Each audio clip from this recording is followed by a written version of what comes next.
Yeah, I like that one. Yeah. Now this gentleman had something to say, I believe. Yes.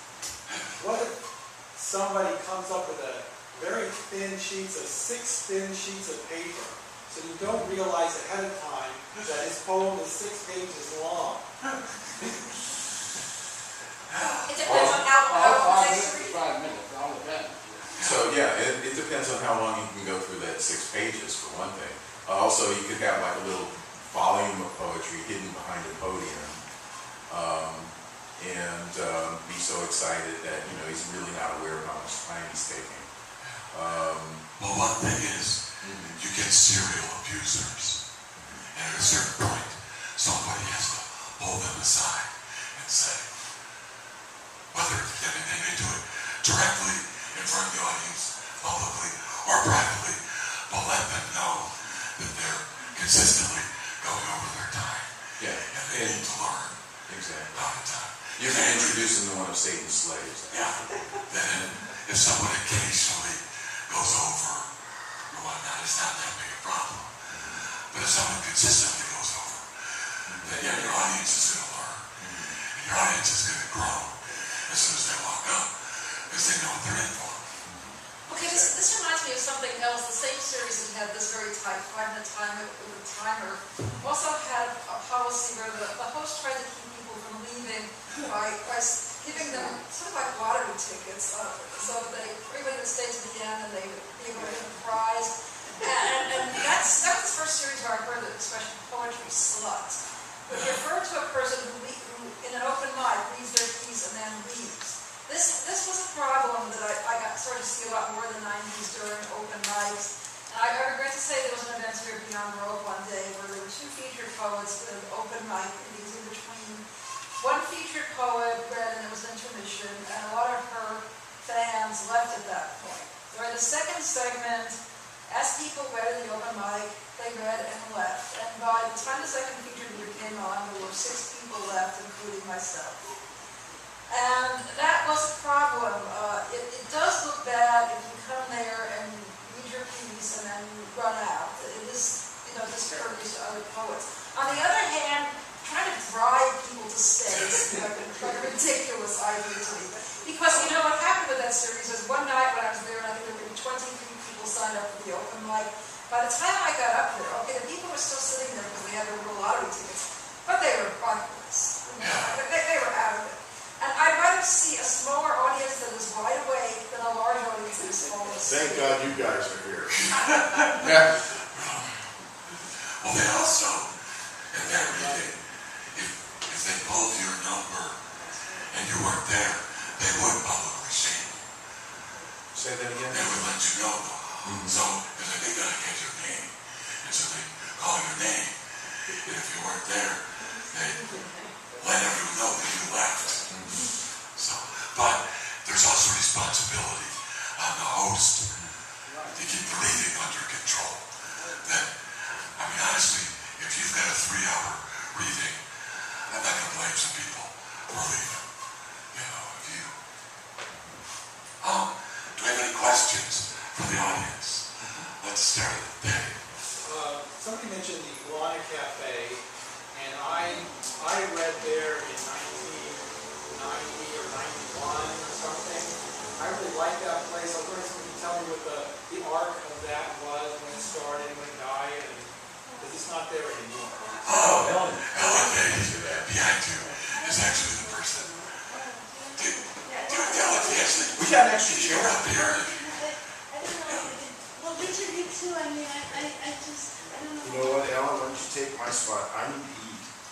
I swear to God, I've got low blood sugar. I'm going to fall over. So sit here, tell everybody, and I'll go have a sandwich. Because the Iguana Cafe was an amazing place. So many substantial, great poets in LA, such as Ellyn, came out of there.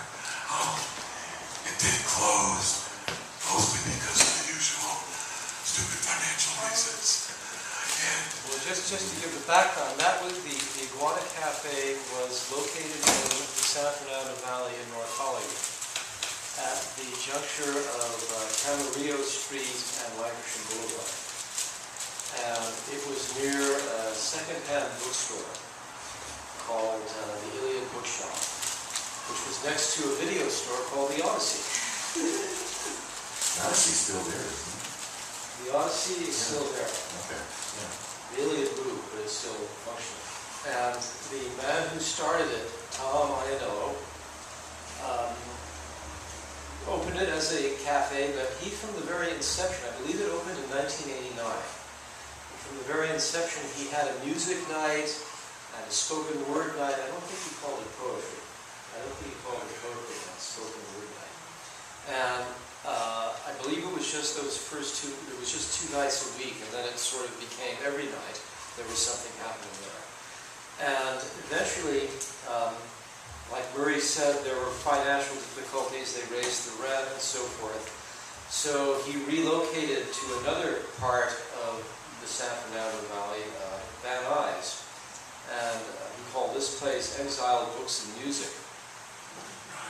And Exile Books and Music had a short life, I think probably a couple of years, and then he sold out and retired and moved to Arizona. But during that period from 89 to, I guess, about 99, during that 10-year period, Tom Modiano at these 2 venues had different things happening. For example, at Exile Books and Music, the aforementioned Hot House moved its reading from the Hot House to Exile Books and Music. And then when Tom sold the bookstore to another owner, that was the end of our series, because this guy turned it into a mystery bookshop. Poetry didn't fit in there. So, but anyway, Ellyn, of course, can tell you about the actual, all the terrific performances that went on there, and all the people that came up out of there. Oh, yeah, I mean, I guess the years it was around was 1989 to 1995. Yeah. And, yeah, you know what had happened? It's really interesting how things morphed, because right around the time it opened was when Bebop Records in Reseda closed, and Bebop was a very special place too, a record store that had amazing concerts and readings at night. That was Richard Brulin. So there was like, so it was like really sad, you know, that closed, but then that other, you know, it just, and yeah, there was incredible readings, I remember, and the open mic, and I worked there, and it was so respectful, because I remember they had like, originally they had like a soda machine, but that made too much noise, so they got a, like more like you reached in, because they didn't want, because you know, sometimes places didn't really care that they would make really loud drinks and not have them, you know. They had an espresso maker. Yeah, yeah. You know, I mean, but it was just very, the essence of it. And then what was so cool too is that the poets listened to the music, and the musicians listened to the poets, and there was just a feeling of kindred. I mean, it was so special.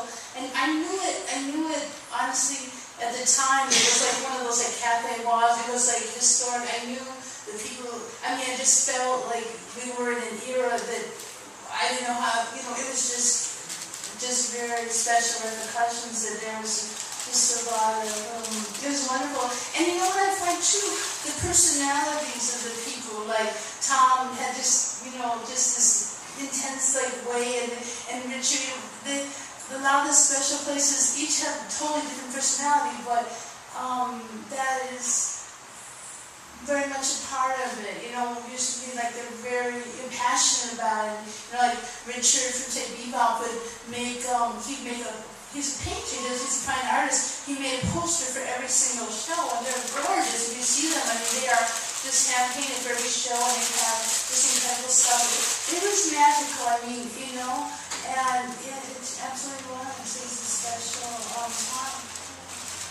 I did. I also had a workshop on Sunday afternoons, which a lot of people, were you part of the workshop now? No. Matthew Niblock came out of the workshop, Alan J. Friedman. Yeah, sure. So it was one of the, there are a lot of coffee houses that had influence, but it was almost magical. Yeah, but there also was one there was one thing about Iguana also, is that people went there to hang out when there wasn't anything